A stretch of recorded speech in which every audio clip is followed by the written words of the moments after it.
Alors aujourd'hui, correction fiche 11, comment la Troisième République fait-elle face à de graves crises? Avec un exemple, l'exemple de l'affaire Dreyfus, qui est une des crises qui va toucher la Troisième République, plutôt dans ses débuts, et qui va la mettre en quelque sorte à l'épreuve. Alors, première question d'abord, qui est ce personnage Alfred Dreyfus? Alors, Alfred Dreyfus, le voilà, c'est lui le personnage principal de cette affaire. Il est né en 1859, d'origine alsacienne. Il fait une carrière militaire dans l'armée française, jusqu'à devenir officier, et il est juif. Ce qui va peser dans la balance, dans son histoire, ce qui va lui arriver. Puisqu'en 1894 éclate dans l'armée française une affaire d'espionnage, avec la découverte de ce qu'on va appeler le bordereau, prouvant qu'un membre du ministère de la Guerre renseigne l'ennemi allemand, c'est-à-dire fait action de trahison envers son pays. Très rapidement, Alfred Dreyfus est suspecté, puis mis en examen, il est jugé et il est reconnu coupable de trahison, dégradé en 1895. C'est-à-dire qu'il perd tout simplement son rang dans l'armée, il perd son grade, et on lui retire tout simplement toutes ses décorations, voilà, lors d'une cérémonie qui a lieu le 5 janvier 1895. On le voit ici en une d'un journal, le journal du 5 janvier du 13 janvier 1895, pardon. Donc on voit ici notre ami Alfred Dreyfus, droit là, debout, pendant qu'on lui arrache ses insignes, c'est-à-dire toutes les décorations et tout qu'il a sur son uniforme, et que symboliquement, on casse son épée pour montrer qu'il ne fait plus partie de l'armée française. Voilà. Donc une cérémonie extrêmement humiliante qu'il a à subir. Cette scène a été très souvent mise en scène dans des films, dans des téléfilms. Alors ici, il y a un extrait d'un téléfilm de 1995 qui s'appelle L'affaire Dreyfus, qui donc met en scène cette cérémonie de la dégradation de Dreyfus en 1895.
Le greffier lit la sentence. Par un jugement du 22 décembre 1894, le Conseil de guerre a reconnu le nommé Dreyfus Alfred, capitaine breveté au 14e régiment d'artillerie, officier stagiaire à l'état-major des armées, coupable d'intelligence avec l'ennemi et de haute trahison. Par ces motifs, le Conseil de guerre a condamné le nommé Dreyfus Alfred à la déportation à perpétuité dans une enceinte fortifiée hors du territoire continental de la France et à la dégradation militaire. Le garde rejoint son emplacement. Alfred Dreyfus, vous n'êtes plus digne de porter les armes de la France. Au nom du peuple français, nous vous dégradons. Soldats, on dégrade un innocent. Soldats, on déshonore un innocent. Vive la France. Vive l'armée.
là, Dreyfus crie son innocence. Et c'est ça qui nous intéresse le plus, parce que cette affaire, elle va mener à une opposition et à même vraiment un déchirement entre les partisans d'Alfred Dreyfus et ceux qui sont contre lui. Alors, dans un premier temps, lui, il est condamné à la réclusion, à perpétuité, il est isolé en Guyane, l'endroit qu'on appelle l'île du diable, dans des conditions absolument épouvantables, tout seul, sans aucun confort.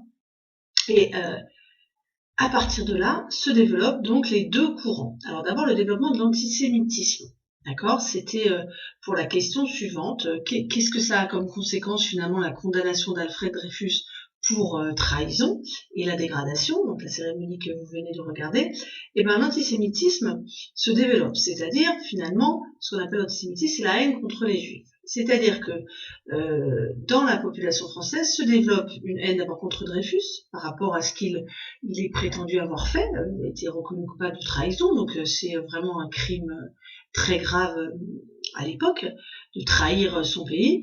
Et vous voyez, des journaux vont développer l'idée qu'il a trahi parce que c'est finalement dans sa nature, dans la mesure où il est juif. Donc sur cette une de la Libre Parole, on peut lire le traître condamné, donc on part du principe que c'est un traître, c'est même plus une personne, c'est le traître, et il n'y a même pas son nom d'ailleurs, et en dessous, à bas les juifs.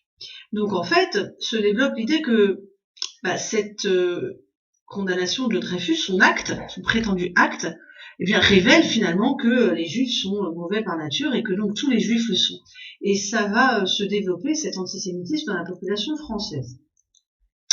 Alors regardez par exemple cette autre une de journal, clairement antisémite, contre les juifs, qui présente notre ami Dreyfus, avec l'étiquette traître, encore une fois, pendu, et avec une tête absolument abominable, des oreilles pointues, une langue pointue, enfin des attributs presque de monstre, d'animal plus que d'humain. Eux, ce sont les anti-Dreyfusards, ceux qui sont contre Dreyfus et qui, pour la plupart, sont donc antisémites, c'est-à-dire contre tous les juifs. C'est-à-dire, ils pensent que, par exemple, c'est ce qui arrive quand il y a des juifs dans l'armée, et que peut-être on ne devrait plus accepter que des juifs fassent partie de l'armée française, puisqu'ils sont, par nature, vu qu'ils n'ont pas vraiment de pays, pas vraiment d'attache, qu'ils ont souvent des origines étrangères, eh ben, ils sont forcément des traîtres. Voilà ce que développent en gros les anti-Dreyfusards pour leur côté antisémite.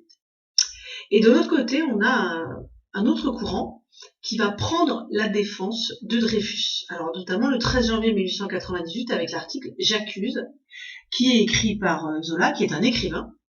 Zola veut faire éclater la vérité au grand jour. La vérité étant que en 1896 a été découvert le poteau rose en quelque sorte par un militaire qui s'appelle Picard, qui a découvert qu'en fait les preuves contre Dreyfus étaient très minces et qu'en fait c'est pas lui et que le véritable coupable c'est un certain Esterhazy. Voilà.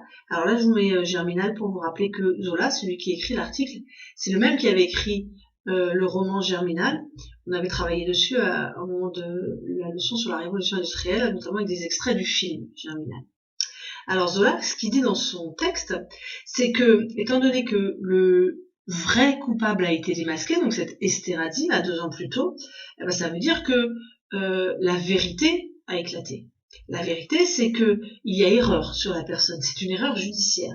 Dreyfus, il est innocent, d'accord ? Et il développe tout un argumentaire qui sera celui des Dreyfusards, ceux qui défendent Dreyfus, qui disent qu'en fait, si Alfred Dreyfus a été si rapidement accusé et reconnu coupable, enfin mis en examen, sans preuve finalement, c'est parce qu'il est juif, et que c'est donc une injustice qui révèle en fait une inégalité de traitement dans la population française. Or, ça va à l'encontre des idéaux républicains, des valeurs républicaines, liberté, égalité, fraternité. L'égalité, elle devrait s'appliquer dans la République. Et selon Zola, elle n'a pas été appliquée là. S'il y a eu erreur judiciaire, c'est parce qu'on n'a pas justement considéré Dreyfus à égalité avec les autres officiers. Voilà. Alors, notamment, il y a toute une discussion autour de l'écriture. Parce que c'est un texte, une lettre, le bordereau, c'est une lettre écrite à la main qu'on a découvert. D'accord ? Et on se rend rapidement compte qu'en fait l'écriture de Dreyfus ne correspond pas du tout à l'écriture du bordereau. Il n'y a pas du tout la même écriture. Mais on fait venir des experts qui inventent des théories, qui finissent par mentir en disant que oui, l'écriture correspond pas, mais il est très possible qu'il ait transformé son écriture, etc. Donc en fait, on passe outre le fait que l'écriture correspond pas du tout, que c'est pas celle de Dreyfus.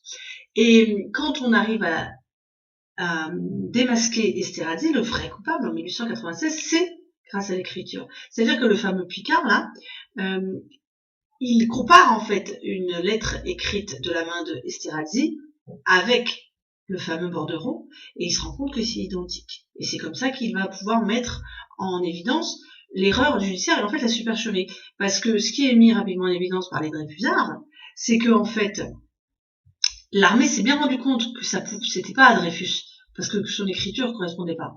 Mais c'était le coupable idéal en quelque sorte, il était juif, tout le monde pensait qu'il était coupable, donc eh bien on a fabriqué des faux, on a menti pour qu'il puisse être jugé et reconnu coupable. Résultat, quand le vrai coupable Esterhazy est identifié, Dreyfus reste en détention.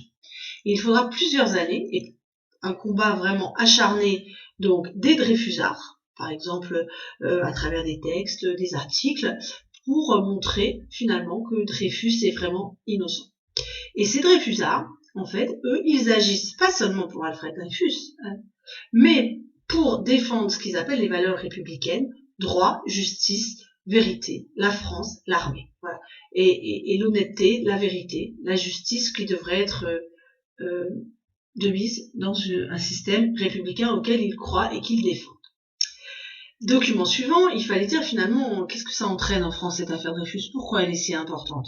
Elle dure très longtemps cette affaire Dreyfus, et surtout elle va diviser les Dreyfusards et les anti-Dreyfusards, les défenseurs de Dreyfus contre ses adversaires.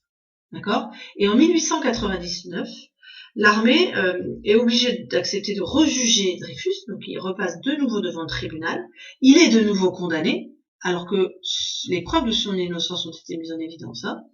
Mais finalement, le président de la République va le gracier, pour être logique avec les preuves finalement qui ont été amenées.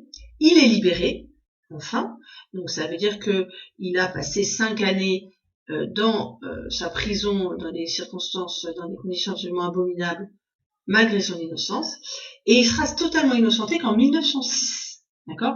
Donc, c'est-à-dire 1906, ça fait 10 ans, plus de 10 ans après les faits, après le premier procès. Voilà, il est réhabilité à ce moment-là. On lui redonne ses insignes, son grade, il réintègre l'armée. Voilà, le voilà ici en train de récupérer finalement son grade, ses grades. Il est même nommé chef de bataillon, décoré de la Légion d'honneur, à l'endroit même où il avait été dégradé au cours de cette cérémonie absolument humiliante, là, dans la cour de l'école militaire. Voilà.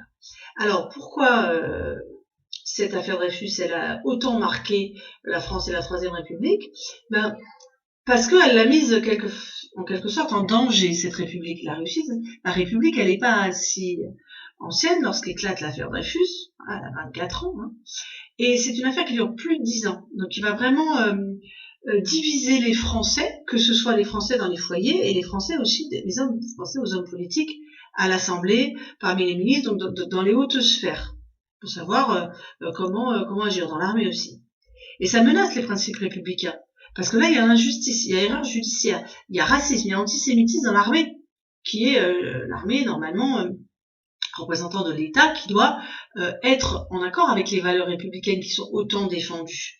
Du coup, il y a vraiment un avant et un après affaire Dreyfus, mais qui culmine évidemment qui se termine plutôt, on va dire, avec la victoire des valeurs républicaines. Merci d'avoir écouté. À bientôt pour une autre vidéo.